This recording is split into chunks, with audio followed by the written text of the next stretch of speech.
الشيطان الرجيم.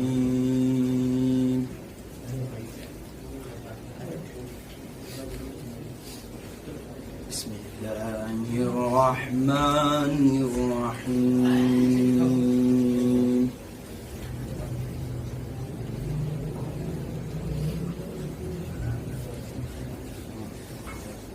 وإذا جاءك الذين يؤمنون بآياتنا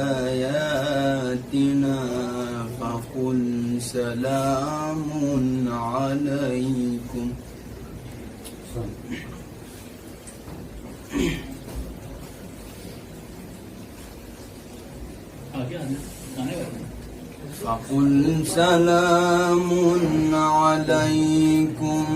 كتب ربكم على نفسه الرحمة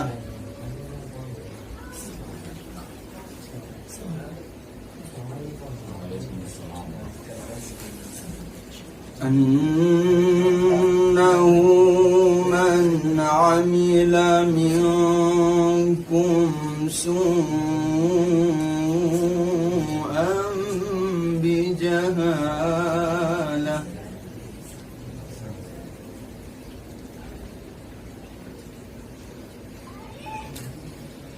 ثم تاب من بعده وأصلح فأنه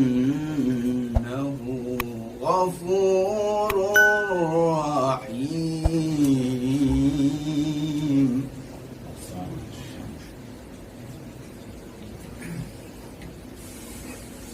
وكذلك نفصل الآيات ولتستبين سبيل المجرمين.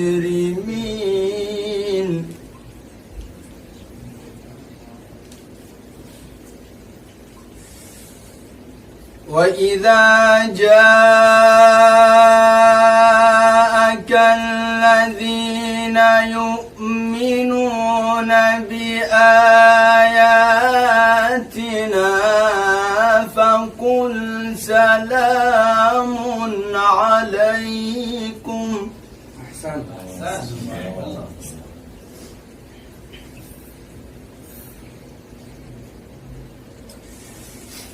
وإذا جاءك الذين يؤمنون بآياتنا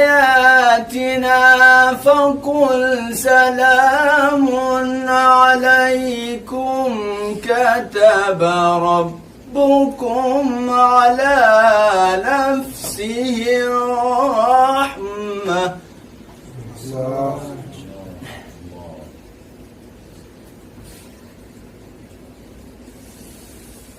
أنه من عمل منكم سوءا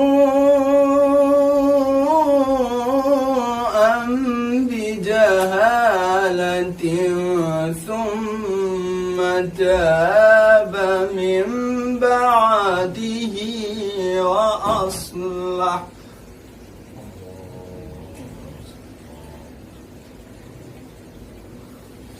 ثم تاب من بعده وأصلح فأنه غفور رحيم.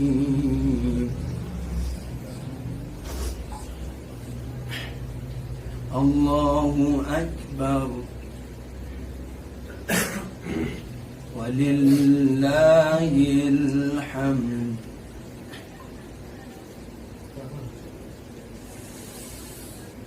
الله أكبر. بسم الله الرحمن الرحيم. والضحى والليل إذا سجى ما ودعك ربك وما قلى.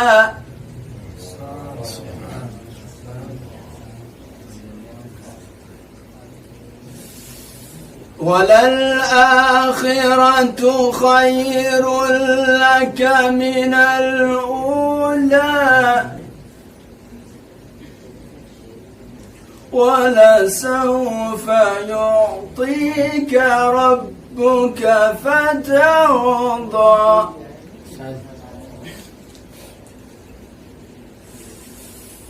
والضحى والليل إذا سجى ما ودعك ربك وما قلى وللآخرة خير لك من الأولى ولسوف يعطيك ربك فترضى.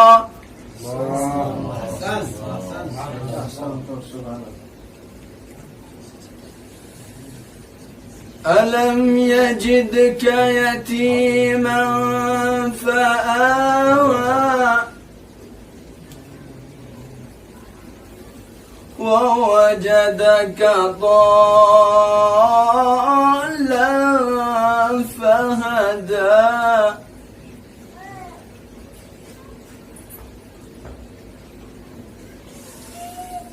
ووجدك ضالا فهدى ووجدك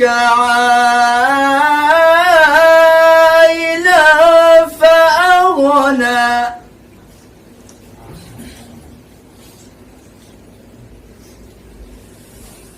فأما اليتيم فلا تقهر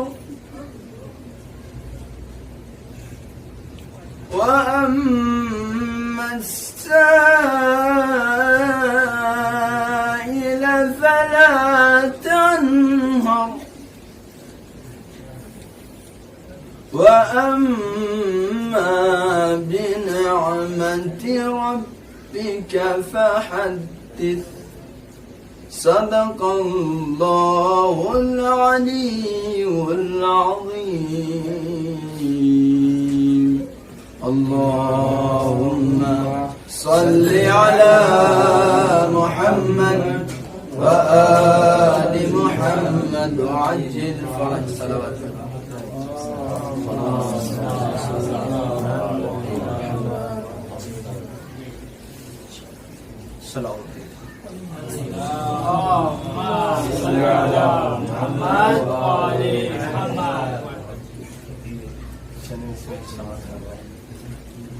کہ چراغ دوشے ہوا پر جلا دیا جائے، چراغ دوشے ہوا پر جلا دیا جائے پھر اس کے بعد کوئی فیصلہ لکھا جائے. چراغ دوشے ہوا پر جلا دیا جائے پھر اس کے بعد کوئی فیصلہ لکھا جائے تو زبان کاٹنے والے جہاں پہ رہتے ہیں چلو علی کا قصیدہ وہیں پڑھا جائے، علی کا قصیدہ وہیں پڑھا جائے. ایک صلوات کا سارا دیں. اللهم صل على محمد وآل محمد. سماعت کریں گے کہ ٹوٹے نیزے سے بھی میں وار نہیں کر سکتا، ٹوٹے نیزے سے بھی میں وار نہیں کر سکتا، حکم شبیر کی حد پار نہیں کر سکتا. ٹوٹے نیزے سے بھی میں وار نہیں کر سکتا، حکم شبیر کی حد پار نہیں کر سکتا. تو جنگ تو دور تیرا کوئی سپاہی بھی عزیز، جنگ تو دور تیرا کوئی سپاہی بھی عزیز، میرا کھینچا ہوا خط پار نہیں کر سکتا. جنگ تو دور تیرا کوئی سپاہی بھی عزیز، میرا کھینچا ہوا خط پار نہیں کر سکتا. تو کربلا ایسی عمارت ہے جو سرور کے سوا، کربلا ایسی عمارت ہے جو سرور کے سوا ایک دن میں کوئی تیار نہیں کر سکتا، ایک دن میں کوئی تیار نہیں کر سکتا. ایک اور صلوات کا سہارا دیں.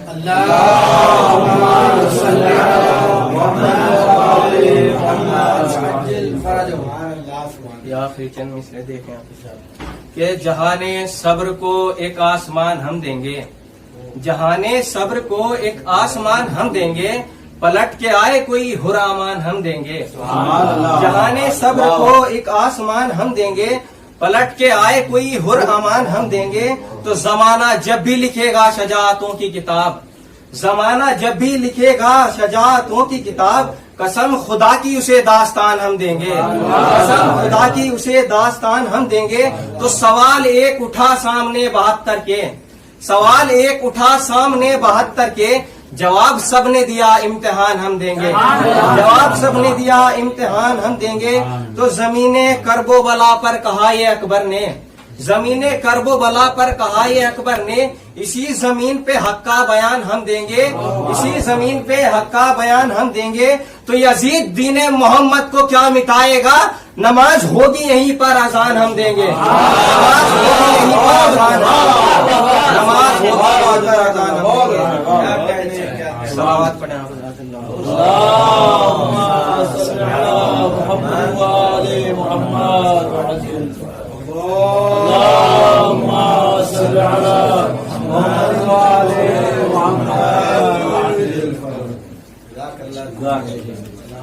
رحم اللہ من قرأ الفاتحہ۔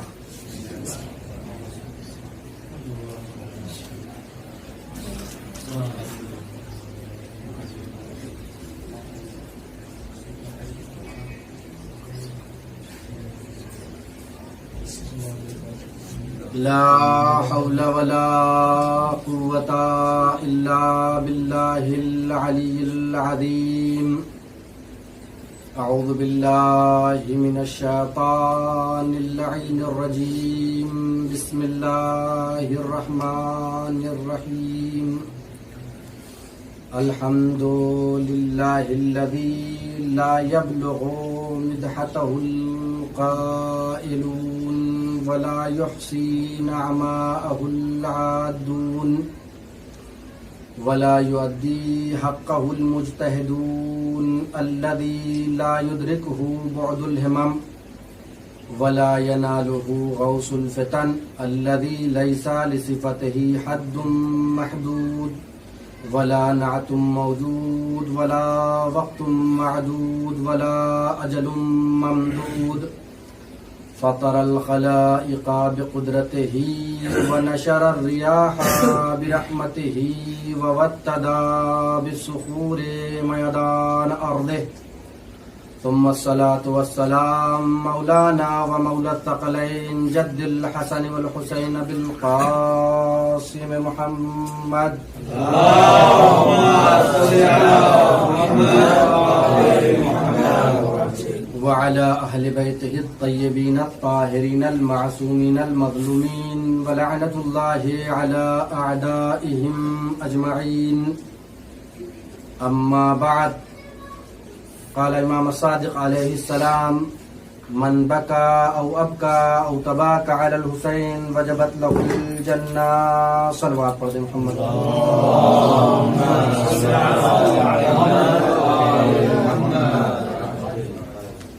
عزیزان گرامی، تمہیداً میں عرض کر دوں کہ آپ تمام حضرات علماء ہیں، لہذا آپ حضرات کی خدمت میں مصائب انشاءاللہ بیان ہوں گے، لیکن باقی باتیں ناظرین کے لیے، چونکہ آپ حضرات ہم سے بہتر جانتے ہیں اور بہتر علم رکھتے ہیں۔ خداوند عالم کا رسول محمد مصطفیٰ صلی اللہ علیہ وسلم،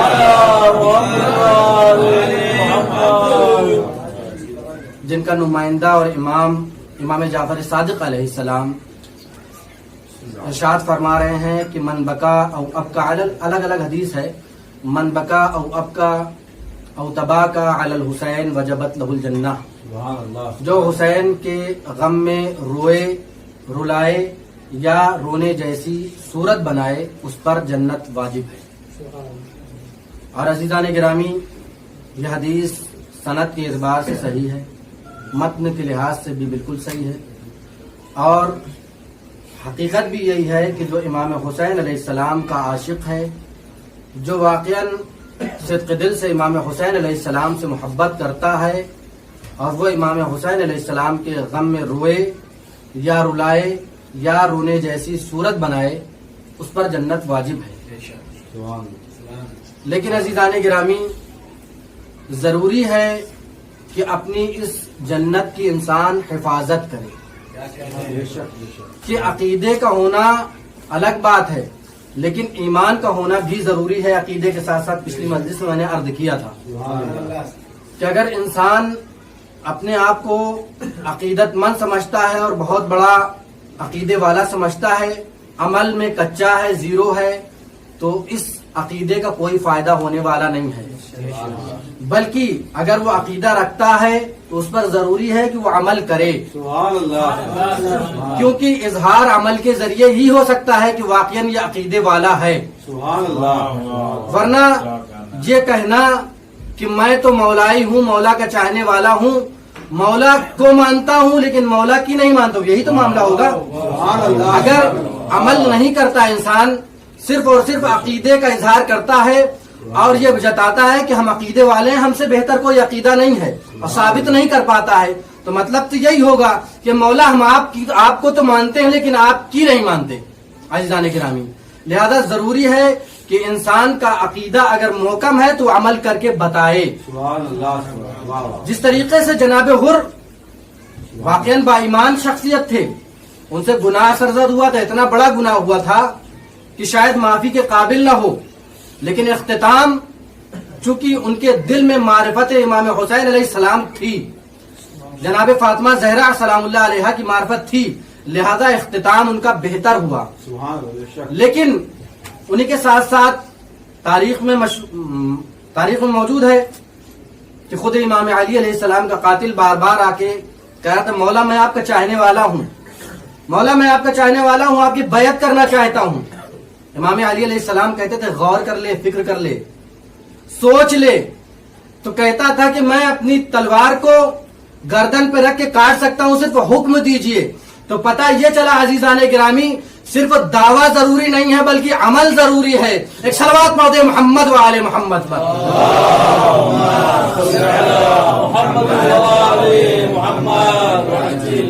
اور انسان اگر حسینی ہے تو ظاہر سی بات ہے اسے چاہیے کہ گناہوں سے پرہیز کرے، گناہوں سے بچے. اگر اپنے آپ کو حسینی بھی کہہ رہا ہے لیکن حرام کام سے باز نہیں آ رہا ہے، موسیقی سنتا ہے، چوری کرتا ہے، یا اگر چوری نہیں کرتا ہے ڈاکہ ڈالتا ہے، یعنی کسی کو اگر سامان بیچتا ہے، دکاندار ہے سامان بیچتا ہے تو اسے ڈبل ریٹ میں بیچتا ہے، تو ظاہر سی بات ہے یہ حسینی تو نہیں ہو سکتا ہے. یہ ضرور ہے کہ وہ یہ کہے کہ میں حسینی ہوں، دعویٰ کرنا حسینی ہونے کی دلیل نہیں ہے. ورنہ شمر ملعون امام حسین علیہ السلام سے محبت کا دعویٰ کرتا تھا اور ساتھ میں تھا، جنگ میں ساتھ میں رہا ہے. عمر سعد بھی جب اس سے ابن زیاد نے کہا کہ اگر تو نے امام حسین علیہ السلام کے ساتھ ستم کیا تو تجھے رہ کی حکومت ہوگی، تو فوراً اس کے پیر کے نیچے سے زمین کھسک گئی تھی. اپنے آپ کو مولائی کہتا تھا. لیکن عزیزان گرامی، گناہ کچھ وجہوں سے ہوتے ہیں، جن میں سے ایک لالچ، ایک ریاست اور حسد، بہت ساری چیزیں ہیں جن میں سے یہ چیز ہے. ایک صلوات پڑھ دے محمد والے.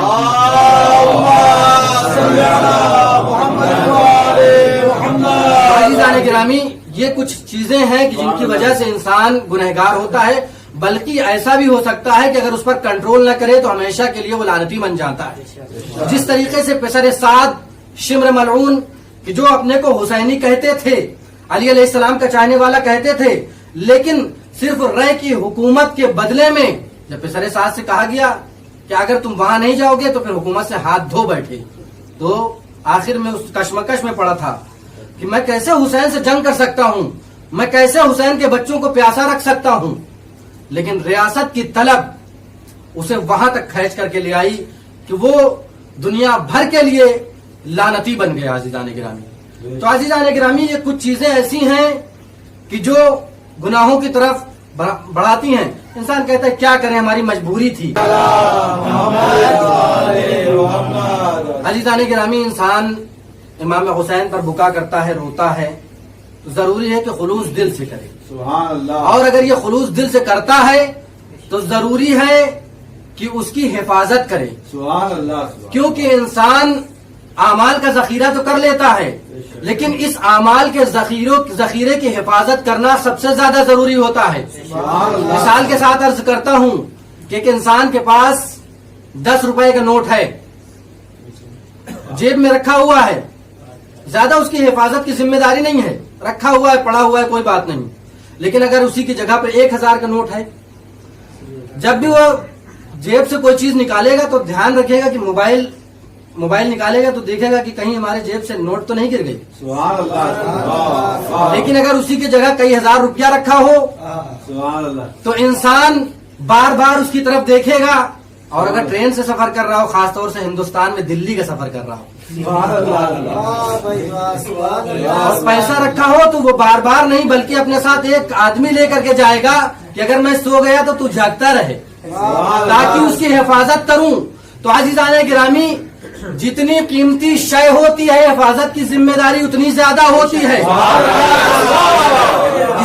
اسی کی جگہ دہلی پہنچنے کے بعد, دہلی کی مثال میں اس لیے دے رہا ہوں کیونکہ میرا بھی موبائل وہاں سے کھویا ہے. دیکھو صلوات پڑھ دیں محمد والے محمد.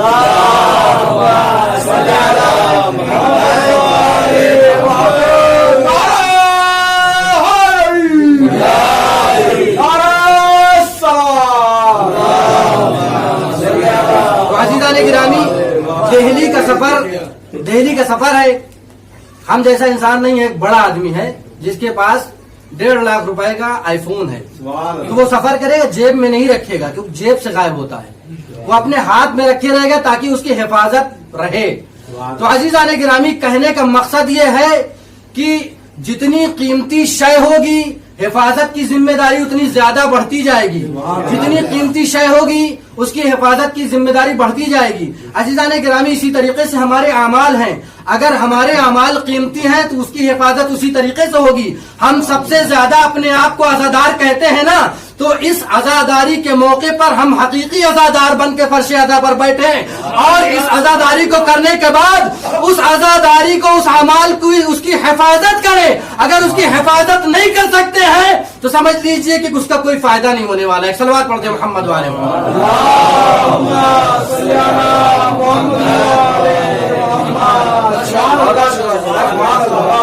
روایت سے ہے نا, رسول اللہ صلی اللہ علیہ وسلم کے پاس ایک شخص آیا,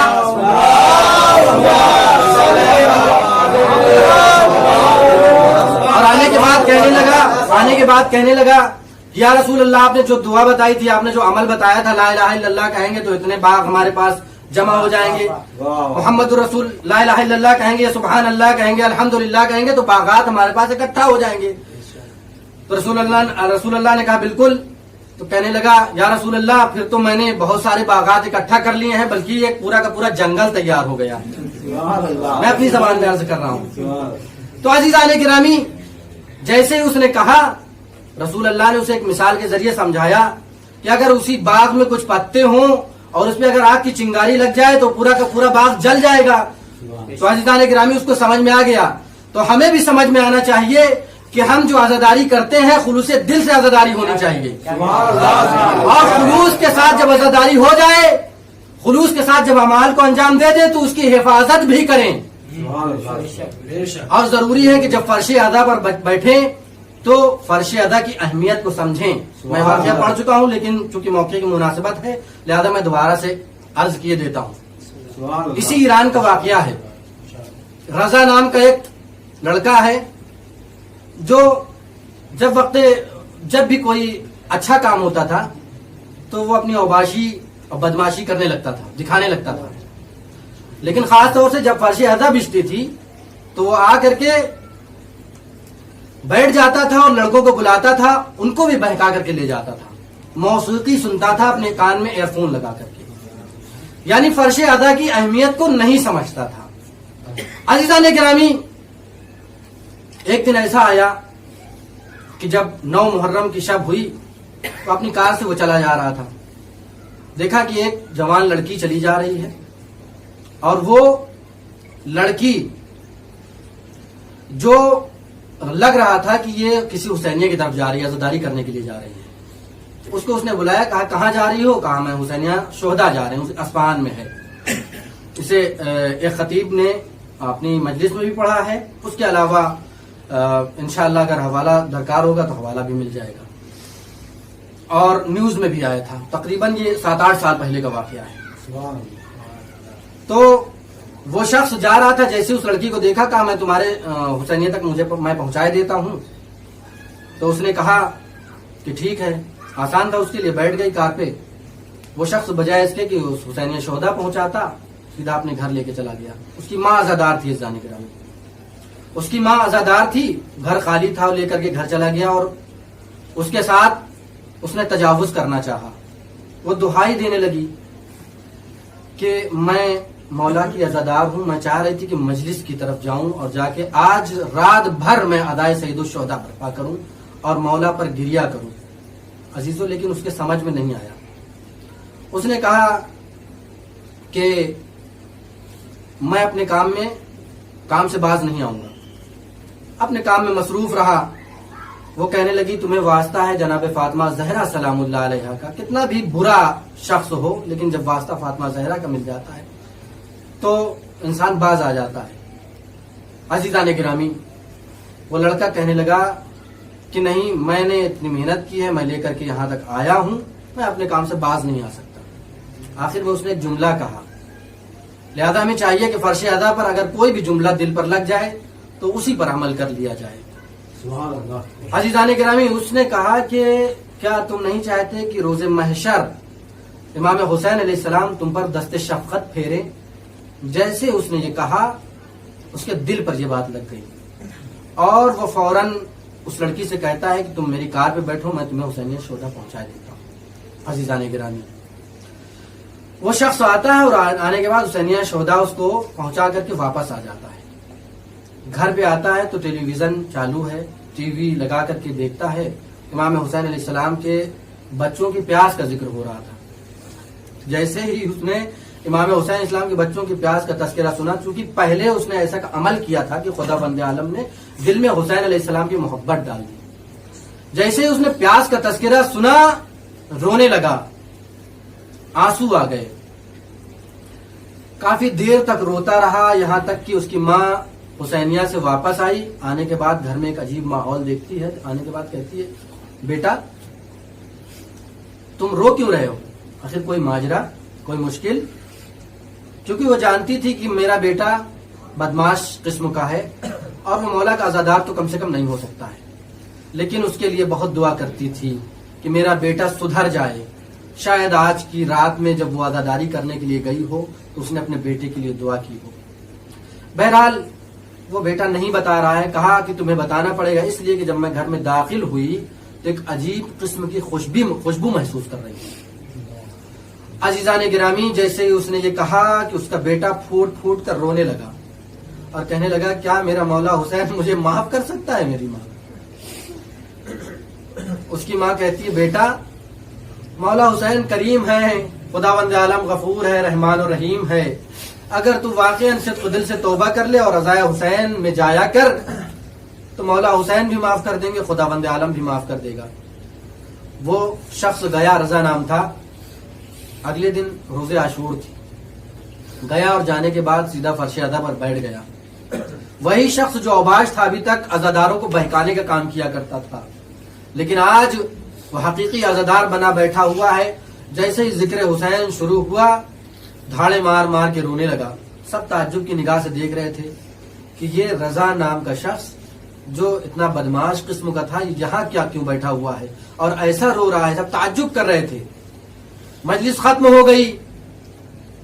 اگلے دن اسے انجمن کے صدر نے، یعنی ہیئت کے صدر نے بلا بھیجا۔ اسے تعجب ہوا کہ میں نے کیا ایسا کیا ہے کہ مجھے انجمن کا صدر بلائے، کیونکہ میں تو گنہگار ہوں، میں بدماش ہوں، انجمن سے میرا کیا تعلق؟ کہیں ایسا تو نہیں ہے کہ مجھ سے یہ کہہ دیں کہ آج کے بعد تم مجلس میں نہ آنا، فرش ادا پہ نہ آنا۔ وہ ڈر رہا تھا۔ بہرحال پہنچا تو جیسے ہی پہنچا، انجمن کے صدر نے کہا کہ اپنا گزرنامہ، اپنا پاسپورٹ ہمیں دے دو، تمہیں کربلا کے لیے جانا ہے۔ وہ بیان کرتا ہے، وہ کہتا ہے کہ میں اور امام حسین علیہ السلام کی زیارت ایسا کیسے ہو سکتا ہے؟ اس شخص نے کہا کہ مجھے بشارت ہوئی ہے کہ تمہیں میں امام حسین علیہ السلام کے لیے کی زیارت کے لیے اپنے دوستوں کے ساتھ اس بار 40 میں لے کر کے جاؤں. جیسے ہی وہ سنتا ہے آنکھوں میں آنسو آ جاتے ہیں. گھر میں آ کے ماں کو بتاتا ہے خوشی خوشی، اماں ہم زیارت امام حسین علیہ السلام کے لیے جا رہے ہیں، لیکن وہاں جائیں گے تو مولا کو کیا منہ دکھائیں گے. عزیزو، یہ شخص 40 میں امام حسین علیہ السلام کی زیارت کے لیے جاتا ہے. جیسی کربلا نزدیک آتی ہے دور ہی سے شرمندگی محسوس کرتا ہے اور روتا ہے، اے مولا حسین، میرے میں طاقت و توانائی نہیں ہے کہ میں آپ کی زری تک آ سکوں، میرے مولا مجھے معاف کر دیجئے. صدق دل سے توبہ کر رہا ہے، شرمندہ ہے، نادم ہے.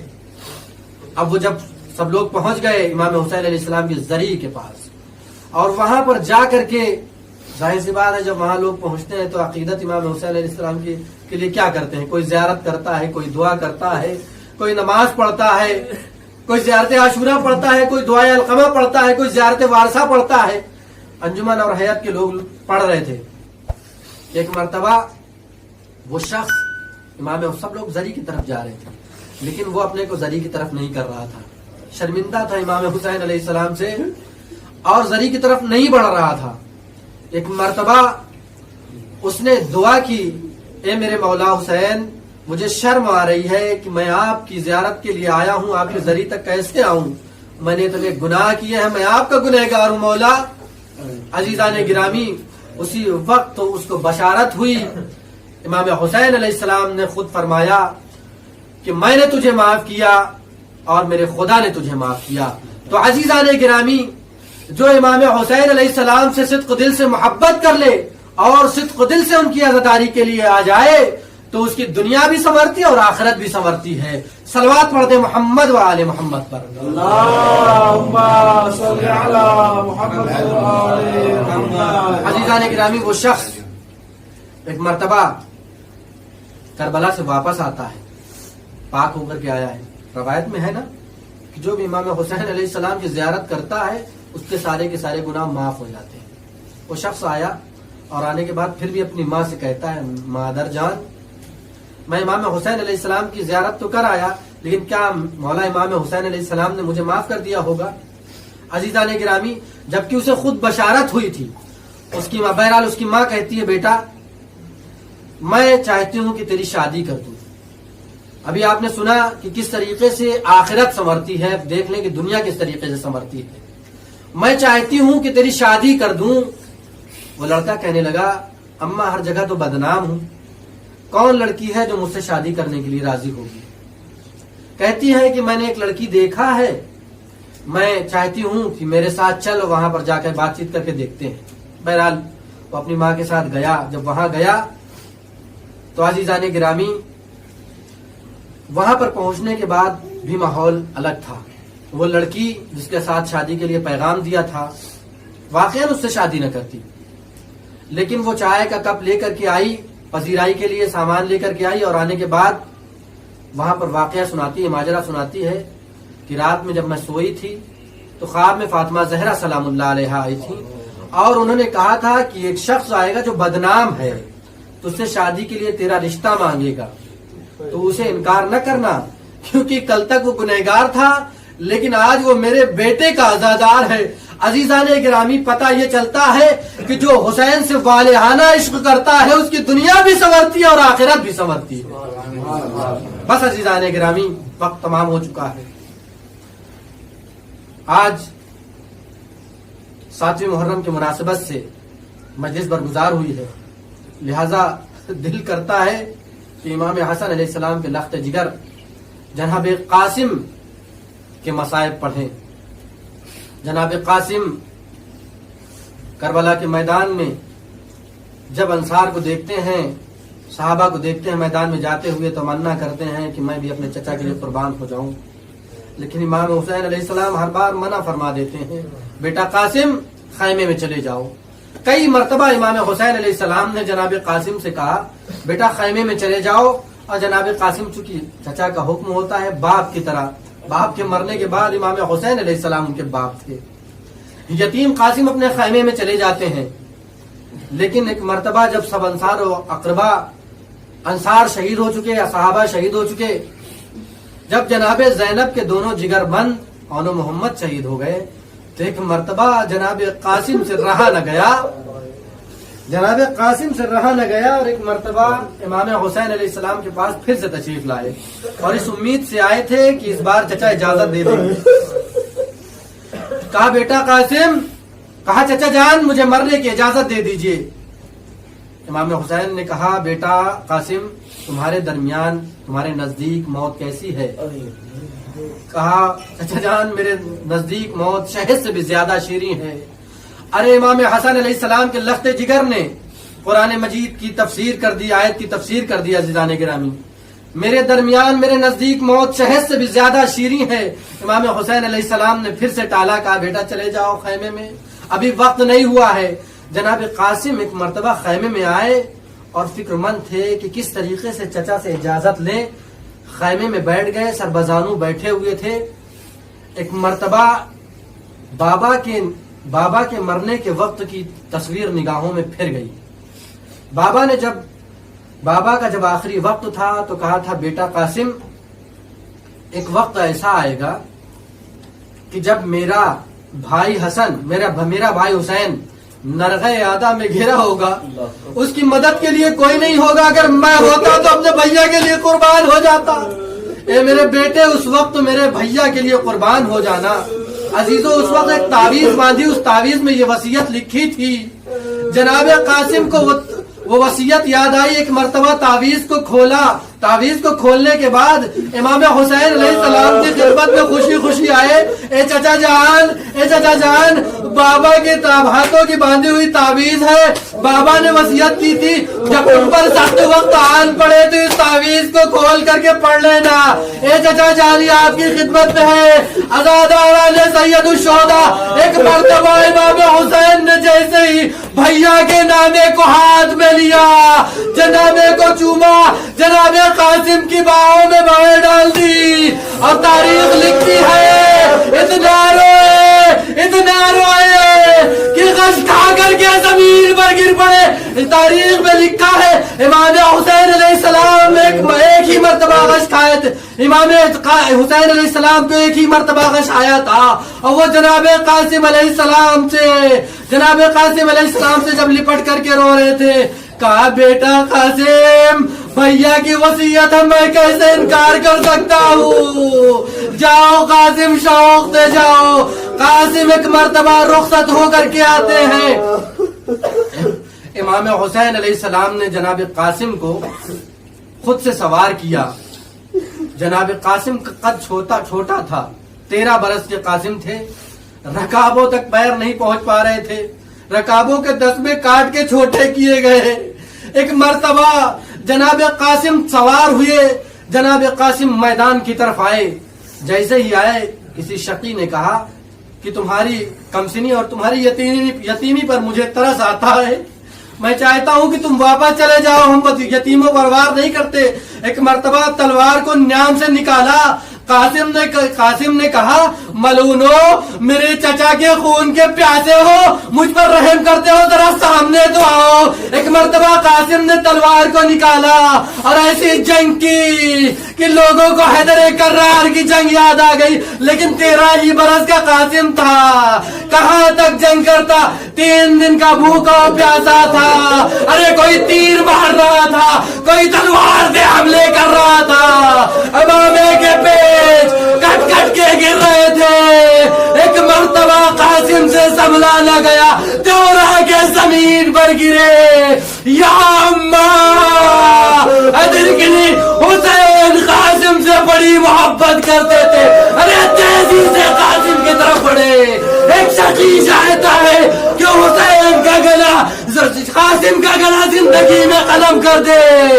ارے حسین محبت کرتے تھے، کہا پاس دوڑو، علی اکبر دوڑو۔ ارے قریب تھا کہ حسین اس کے سر کو قلم کرتے، اس کا ہاتھ کاٹ دیا۔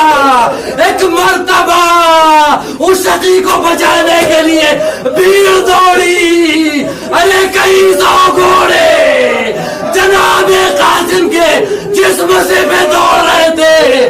قاسم کہہ رہے تھے چچا، اے چچا، اے اماں، اور ایک مرتبہ جب گرد تھمی قاسم کے نزدیک حسین آئے، کہے قاسم مجھے معاف کر دینا میرے بیٹے.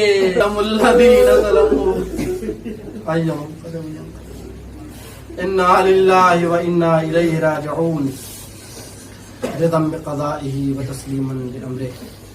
ماتم حسین. یا حسین یا حسین یا حسین یا حسین. پیاسوں کی جبی کرب و بلا دیکھ رہی ہے، مہماں کو مصیبت میں گرا دیکھ رہی ہے.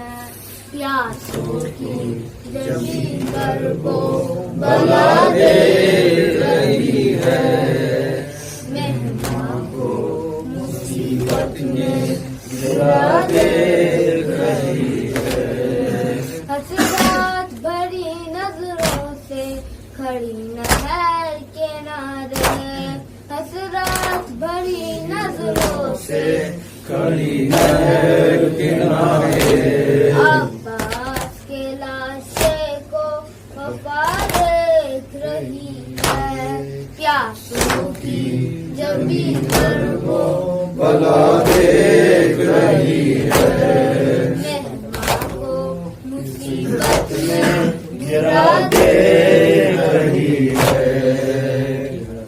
کہتا رہا مقتل میں یہ اصغر کا تبسم، کہتا رہا مقتل میں یہ اصغر کا تبسم. مادر میرا انداز سے لگا دیکھ رہی ہے، پیاسوں کی جبی کرب و بلا دیکھ رہی ہے.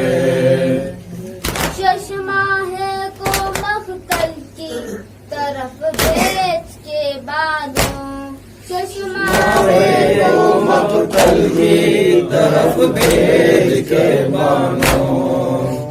آغوش میں اب کیا ہے بچا دیکھ رہی ہے، پیاسوں کی جبی کرب و بلا دیکھ رہی ہے، مہماں کو مصیبت میں گرا دیکھ رہی ہے. پیاسوں کو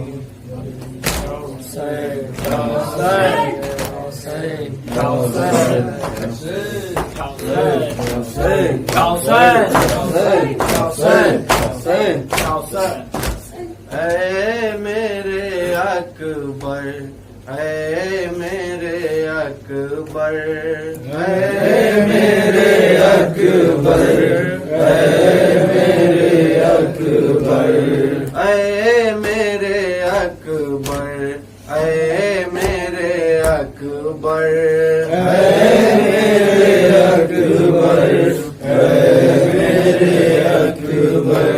رو رو صدا دیتی تھی مادر، اے میرے اکبر، اے میرے اکبر، اے میرے اکبر، اے میرے اکبر. ایسا تیرے سینے پہ لگا ہے، ایسا تیرے سینے پہ لگا ہے. ماں کے ارما کا خون ہوا ہے، ماں کے ارما کا خون ہوا ہے. مارا گیا ہے مثل پیغمبر، اے میرے اکبر، اے میرے اکبر، اے میرے اکبر، اے میرے اکبر. لاش پہ سر پہ روتے تھے سرور، لاش پہ سر پہ روتے تھے سرور. اٹھ نہ سکی جب لاش اکبر، اٹھ نہ سکی جب لاش اکبر آؤ مدد کو شیر دلاور اے میرے اکبر اے میرے اکبر اے میرے اکبر اے میرے اکبر سر پہ تیرے ماں چہرہ سجاتی